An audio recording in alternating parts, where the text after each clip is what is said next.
So I'm going to introduce Pastor Chris. So he'll be dealing with the subject of stress management or coping methods, or if you want, you can call it academic stress. So Pastor Chris has a Bachelor of Technology degree in Emergency Medical Care and Rescue. He worked for the KZN Department of Health for 19 years as an advanced life support paramedic. He also did an MBA in health care management and recently completed achieved of Bachelor of Theology degree from UNISA. He has lectured at the Durban University of Technology, College of Emergency Care, and also worked in the NGO sector. Let's put our hands together as we welcome Pastor Chris to the front.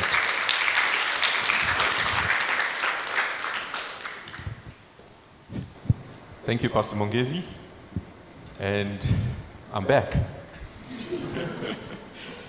I'm the guy you don't like because I give you assessments, right? We'll get back to that later. Right, but let me just greet you again.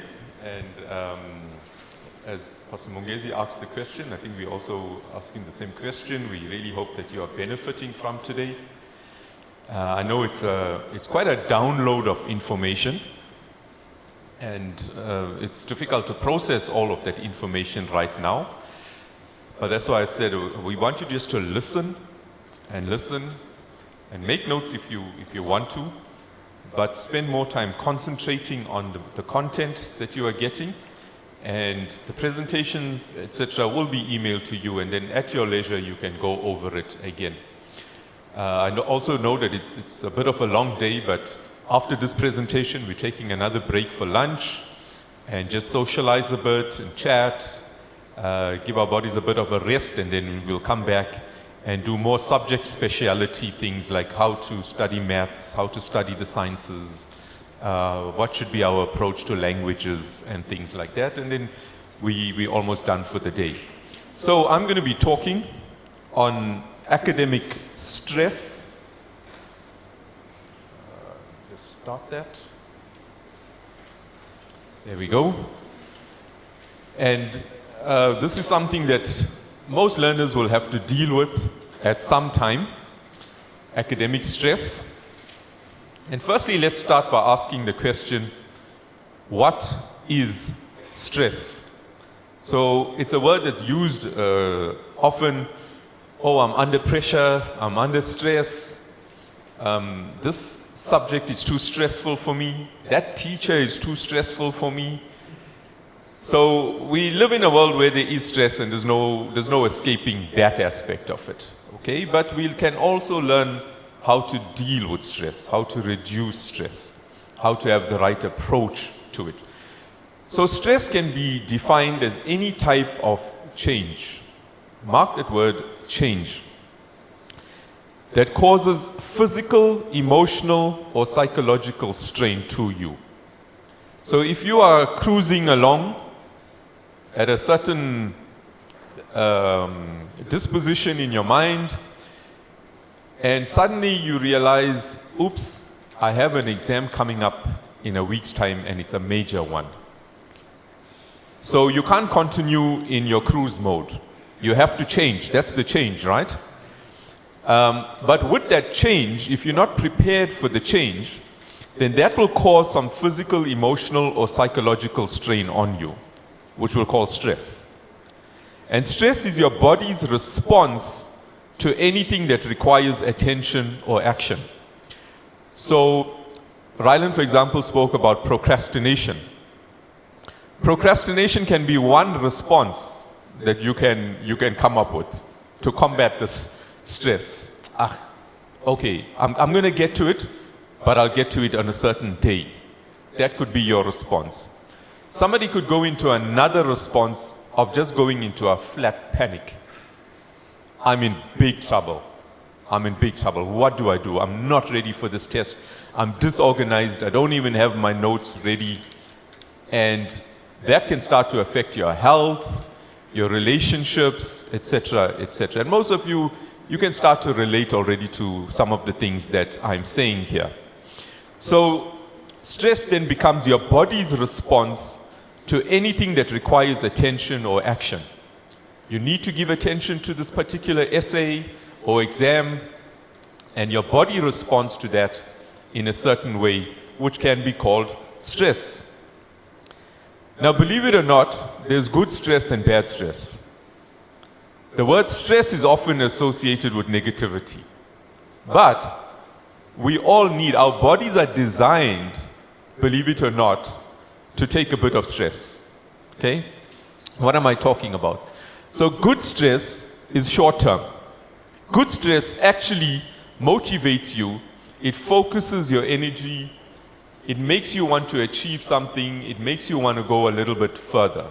Again, you're cruising along, and then suddenly you realize, I've got a test coming up in a week's time.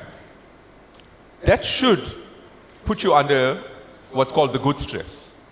I want to pass this test, and then you should respond appropriately. Right, let me start planning my time now until this week or for this week.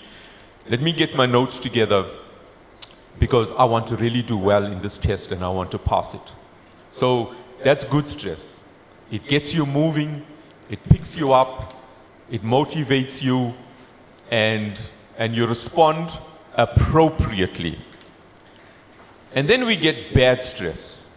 This is the issue that we want to deal with today. So bad stress is the kind of stress that wears you out. It makes you want to procrastinate, as I've already indicated. It makes you want to avoid. It makes you want to come up with excuses, like I'm feeling sick. I don't think I can manage with that test. It can lead to anxiety, confusion, poor concentration. So this is like a vicious cycle. You're supposed to be having good academic performance, but then you put yourself under stress and you go into bad academic performance. When you go into bad academic performance, your parents see the report and then they start putting you under pressure, so you go back into the stress cycle and go back into poor performance. Now, we need to break that cycle. Okay, and the way to break that cycle is to understand the stress mechanisms that you are going through. And this is very practical.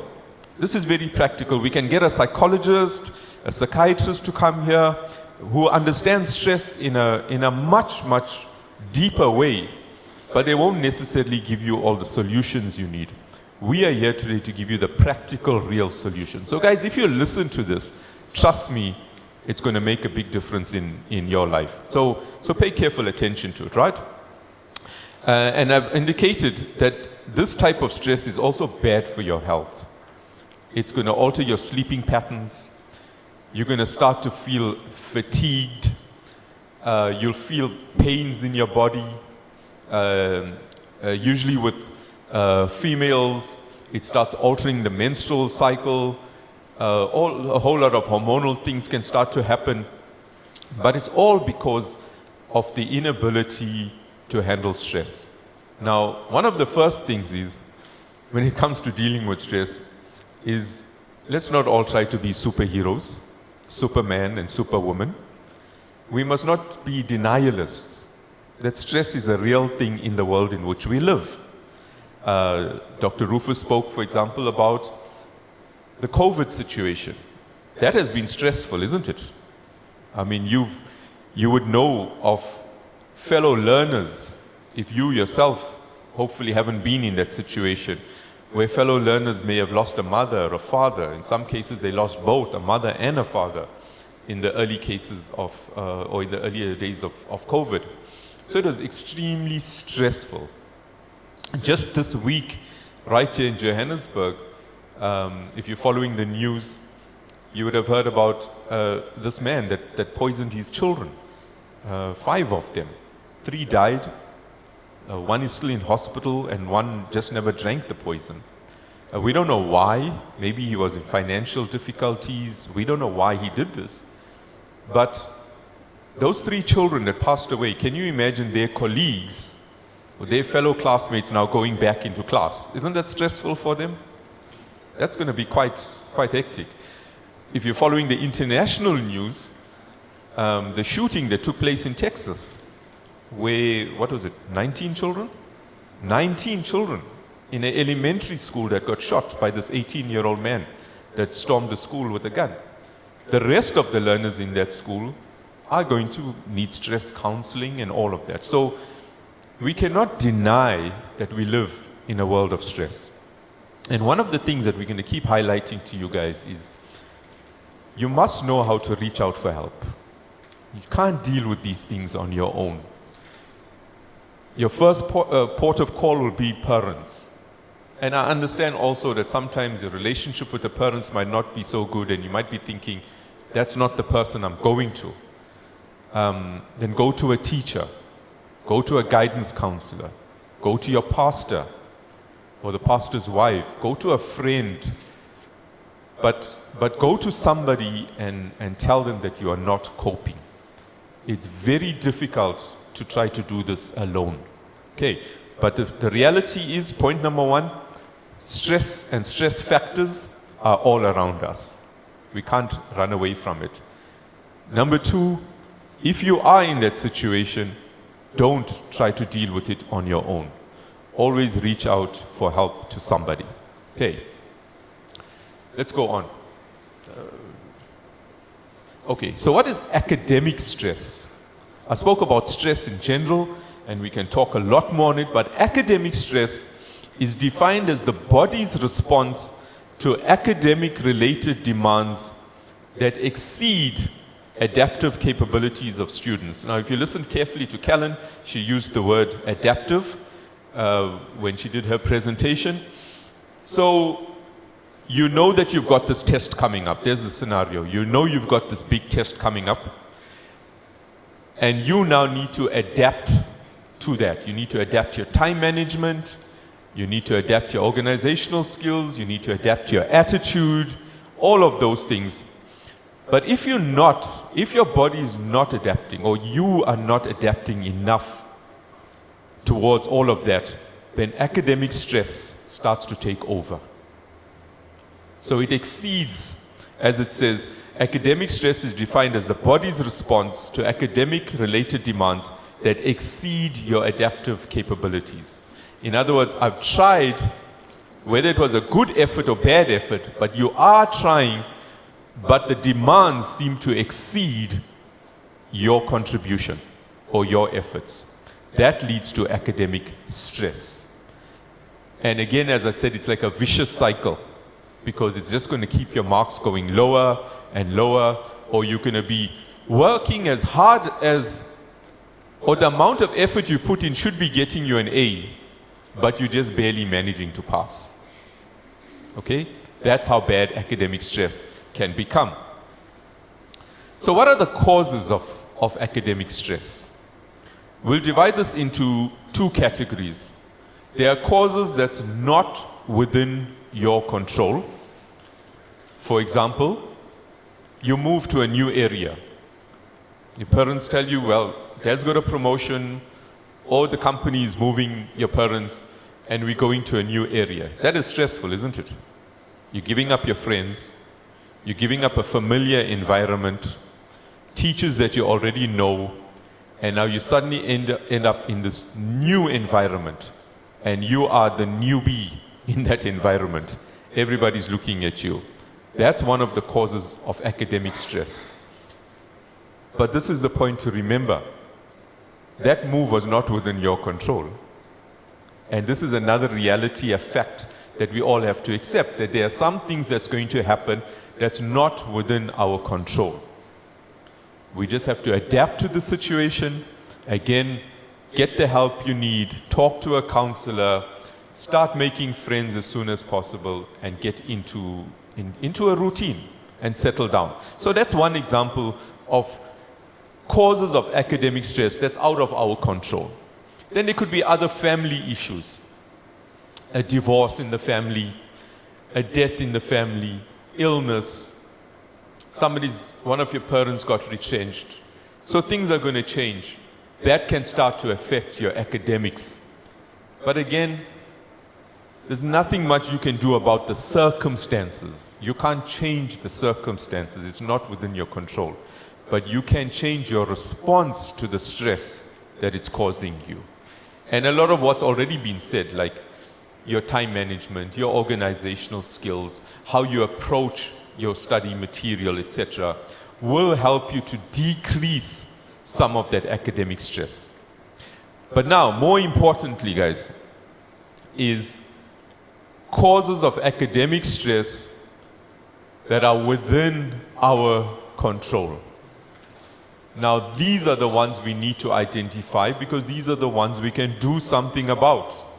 We can actually do something about it. A lot of it has already been covered in the previous presentations, like procrastination, the thief of time, it's called. Okay? That we can do something about by better time management, by planning, doing a schedule, managing our time in a better way. I'm just reiterating the important things that have already been said to us. Procrastination is the thief of time. And you must, I think I've got it on one of my other slides, you must budget your time. You know, like how a financial budget is made, that an X amount must go towards food, X amount goes towards maybe paying for the house. I'm talking big people's language here now, right? But that's what they do. They have to budget. Now, we must learn how to budget time. So there must be time to relax. There must be time to spend with your friends. We can't escape from social media, but we can choose what type of social media, and we can choose the amount of time we spend on social media. But you must budget your time. Budget your time for sleep. Because with the stress issue, you start to sleep less. Or you can go to bed and close your eyes, but you don't have good quality sleep. So you get up in the morning and you're still tired. So we must manage sleep. But the point here is that these are factors that are within our control. And like you also heard earlier, that you must take responsibility for your learning, for your education. You have to take responsibility to manage time. Nobody else can manage time for you. Once other people start managing your time for you, life becomes very, very hard because you feel like you're a prisoner now. Okay. And disorganization, that was also covered. Lack of interest. It's amazing how many people will say things like, okay, I've chosen to study physical science, but I'm really not interested in the subject anymore.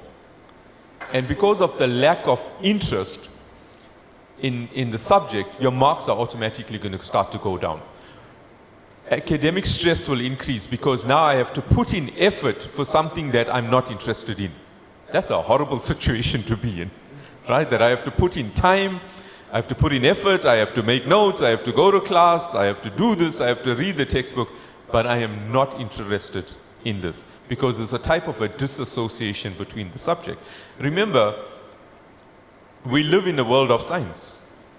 So it has to in some way interest us. There's nothing that we do in school or any of your subjects that's from Mars or Venus.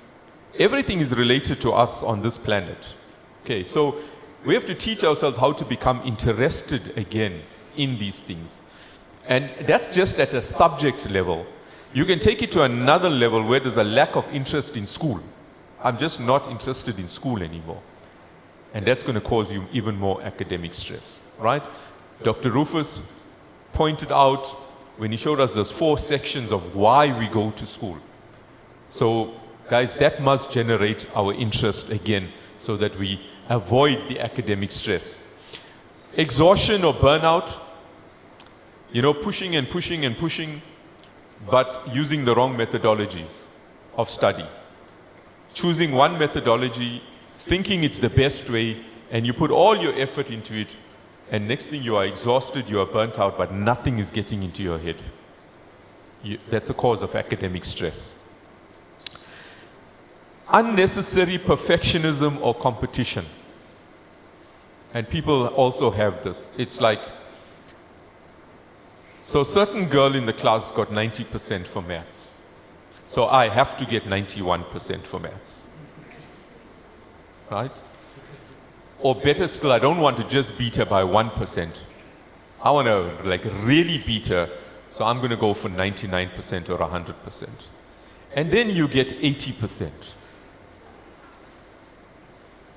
And it's like, oh no, I failed. That's unnecessary perfectionism. Don't put yourself under that type of pressure. Right? I'm not saying you must just go for a pass mark.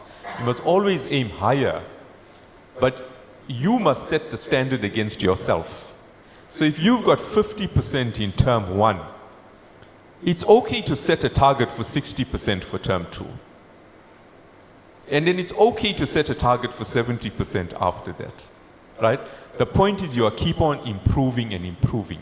But don't set unrealistic targets just because you want to beat somebody else. So this thing about perfectionism and competition is, I know that it's big in schools. It's a cause even of related to bullying.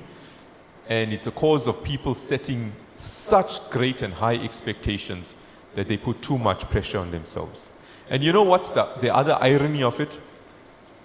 Trying so hard to beat that particular girl at mathematics. Even if you beat her at mathematics and you get your 95%, you look at all your other subjects, you'll see that you actually are declining in there. Because you put too much of effort on one. There was no balance. So avoid that. Don't become academically stressed out because you are involved with unnecessary perfectionism or competition with other people. Competition can be healthy, but it must be healthy. And it must be okay if you don't win the competition. Life must still go on. You must be able to shake the hand of the person who beat you and say, well done. You deserve that. That's also being nice, being kind. Not everything is about being ugly towards others. Your academic life is more important than that. Relationships. Guys may think now, so what has this got to do with my academic life? My relationships. It's very, very important. These are relationships with your parents, relationships with your friends. You must choose your friends very carefully. Don't be involved in toxic relationships. Don't get involved in close friendships with people who are toxic to you. They take up too much of your time and too much of your energy. They have other things that are more important on their mind, right? You got to be with like-minded people. Now, I'm not saying that you ignore people that are calling out for help. You don't choose your friends on their socio-economic status. That's not how you choose your friends, but you choose like-minded people. People who have the same work ethic as you have. People that you can talk with, people that you can laugh with, people that you can enjoy your time with.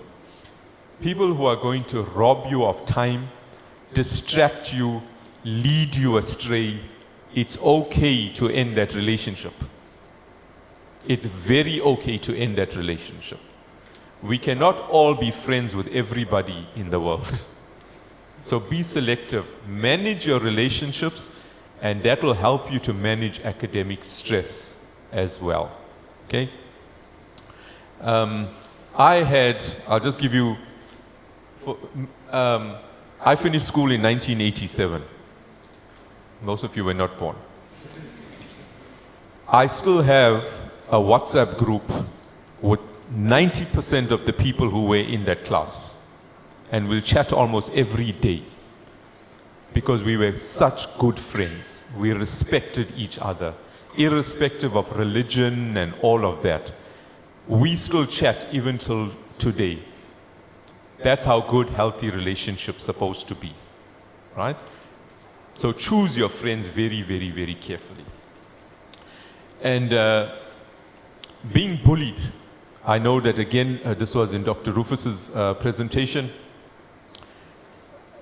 If you are being bullied at school, your academic life is going to suffer. It will have some effect on your academics. In most cases. I'm not generalizing, but in most cases. So what do? Go bully the person back? No. Rally all these good friends that you now have and go and sort the person out? No. You report it through the channels of communication in your school. Every school has got a bullying policy. You can report it and get the problem addressed in that way. But please, guys, if you are being bullied, don't just sit until the situation gets so worse or reaches a point that your academics start to suffer and that you experience academic stress. There's always a way out of a situation. Never ever sit in a situation and think that there's no way out of this one. There's always a way out of every situation. You just have to use the right way. Distractions. I missed that one out, and you didn't tell me. So distractions can be social media. Distractions can be a little brother or sister that's always distracting you when you're studying. The only way to deal with that is to manage it. Make time for certain things and manage distractions. Distractions must never manage you. You manage the distraction. It cannot be eliminated, you manage it. And then I failed a subject. Oh my God. Now I've got academic stress all over me. I failed a subject. So what? Get up, improve. Ask yourself why you failed. Most of the time you'll find a reason. I didn't put in enough effort. I procrastinated. I didn't study enough. Whatever. The problem will always, or 90% of the time, is going to lie somewhere there. Get up, fix the problem, and move on. Okay? Like I gave you the example of Albert Einstein. He failed an entrance exam into engineering school. He still went on to become one of the greatest minds that we know on the earth today. Many people have failed somewhere along the line at something. It's okay. Just get up, find the reasons why you failed, promise yourself to work harder, and then just start to improve in that way. Okay? So those are the causes that are within our control. And anything that's within our control is within our ability to change. That's the thing. Anything that's within our control is within our ability to change, and we can manage it. Yeah. So what are the effects of academic stress? Obviously, one is poor academic performance. Your marks will just go down, down, down. Or, like I said, you'll be putting in a ton of effort, but just to get 40% or 50%. And you'll be stuck in that cycle. You can have mental health issues such as anxiety, and we shouldn't, especially at your age. There should be nothing that should make you anxious. There's a scripture in the Bible as well that says, be anxious for nothing. In other words, anxiety should not play a role in our life, right?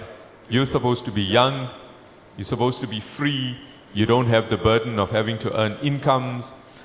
Yes, you have other stresses as we indicated when we started, but there should not be any reason for anxiety in your life. But if there is, talk to somebody about it. Don't allow it to build and build. It can have physical health issues on you, which I have already mentioned. It can give you a low self-esteem. Like, oh my God, I'm like the dumb one in the class. Everybody else, my friends are passing, I'm battling here, and that can give you such a sense of low self-esteem. And this also drives many learners to suicide. We have a very high rate of learner suicide in the country. You don't need to have that low self-esteem. If there's a learning difficulty, it can be dealt with. If it's procrastination, you deal with it. If it's laziness, start planning your time. Start managing your time. And you'll see how things will start to get better. And then quitting school. We don't have that so much in certain areas, but especially in the rural schools, there's a high dropout rate, very high dropout rate.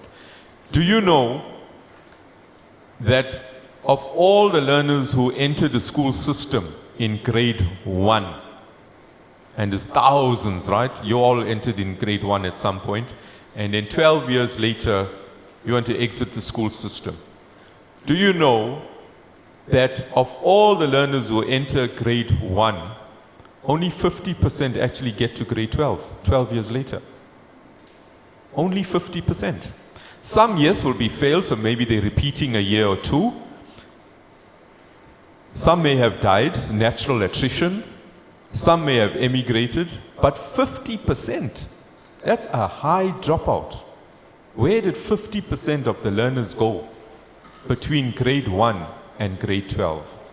Some of them just dropped out because of academic stress. I can't do this, I can't cope, I don't have any more coping mechanisms, I don't know who to talk to, I might as well just drop out of school. Okay? Obviously there's some other real reasons like poverty and things like that. And then teen pregnancy. There's a strong correlation here as well between teen pregnancy and academic stress, where a girl may just feel, well, that's it, I can't handle this anymore in school, and one of the easiest ways for me to get out of school is to fall pregnant. And unfortunately, in a lot of those cases, the relationship that she enters into to fall pregnant is not a fellow scholar. It's usually somebody twice her age. And then her life is over.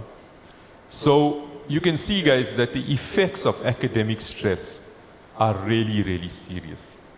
Yet, when I made the two lists of causes that are avoidable and causes that are unavoidable, or that are not within our control, what did we come up with? There are more things within our control than things that are not within our control, isn't it? So there's more things that we can change. And then we start running out of excuses as to why we're having poor academic performance and stuff like that, because most of the things are within our control. Okay, quickly, last slide. How do we avoid it? How do we avoid or overcome academic stress? Talk to someone. Talk to someone, talk to someone, talk. I don't know how many, I can't say this often enough. Seek help. Seek help. There is always somebody there. Don't ever get caught in a trap of thinking that you are alone or that there's nobody to listen to. If you go to the first person and they don't listen to you, move on. Talk to someone else. Always be looking for someone to talk to. Time management, budget your time. I've covered that a lot. Make a to-do list. Again, it falls under time management. Reward yourself. Love yourself. You know, like I told you, if you fail the test in term 1 and you set yourself a target, I want to get at least 50% or 55% in my next term. And if you get that 55%, reward yourself. Take some time out to do something that you like to do. Right? Pamper yourself. Buy yourself that chocolate you always wanted. And eat it by yourself. You don't even have to share that one. I'm giving you permission not to share. But reward yourself. Okay? Eat healthy. Guys, this is so important. Eat healthy. Or at least eat. Some homes, yes, because of, again, budgetary restraints, poverty, you may not be able to have the best and the most healthiest of food. But if this food, in other words, what I'm saying is you cannot study on a hungry stomach. So eat. Whatever you get into your stomach. Don't overeat. Don't be greedy. Don't overindulge. But don't deny your body as well. You cannot study on a hungry stomach. That's why most of our schools have a feeding scheme, especially in the poorer areas. Why do they have to have a feeding scheme for those kids? Because it's been proven that the kids there perform very, very poorly academically. Whereas another area where the kids come to school having breakfast and they carry lunch to school, they perform better. So please, take care of your bodies. Eat. Exercise. Exercise. You don't have to go and join a gym. You don't have to do anything radical like start training for the Comrades Marathon. Some brisk walks. Go for a jog in your neighborhood if it's safe to do so. Go with somebody else. You can do it in your backyard. You know, make it fun, but do some stuff. Do not become a couch potato. You must have this balance in your life. Exercise increases blood flow. More blood flow to your brain means your brain is functioning better. More blood flow to your muscles. You won't get tired as often as you do. You'll be able to sit and study for 2 hours, obviously with some short breaks in between. But you won't like sit and study for 10 minutes and then feel, oh, I'm too tired now. Exercise. Surround yourself with positive people. Again, it boils down to the relationships. People who are toxic to you have to be eliminated from your inner circle. But surround yourself with like-minded people, positive people, people who are going to motivate you, encourage you, support you along the way. And you must also be an encouragement and a motivator to someone else. Remember, the situation that I'm painting here, as if it's you could not be in that situation, but maybe a friend is. Now you become the support system to the friend. And in so doing, you also make yourself better. All right? And then develop a positive mindset. This is not the power of positive thinking. The power of positive thinking doesn't achieve much. You know, you can say, I'm going to get 90%, I'm going to get 90%, I'm going to get 90%. You can convince yourself you're going to get 90%. But if you don't put the effort in, it's not going to happen. So the power of positive thinking has got its limitations. But if you develop a positive mindset that says, I'm going to plan, I'm going to work hard, I'm going to aim for this 90%, and you go for it, and you end up getting 80%, because you have a positive mindset, you won't kill yourself over it. You'll say, well, I gave it my best shot. I know where I went wrong. I miscalculated this one answer here, and I know what I did wrong. I'll never make that mistake again. It's a win-win situation. You understand? So academic stress is a reality, guys. We're in a school system that sometimes is itself responsible for causing academic stress. But we are not going to blame the system. We're not going to blame our teachers. We're not going to blame anything. We're not even going to blame ourselves. We're just going to say that the situation is within my control. I can change things. And if you adopt a lot of what we said here today, you're going to see how a lot of things can change. Okay, I'm sure you're hungry now and you're ready for lunch. So, Pastor Mongezi, I'm going to hand over back to you.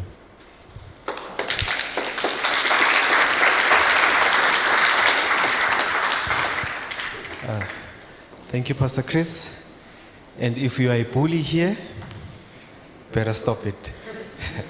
Thank you for such a beautiful presentation, Pastor Chris.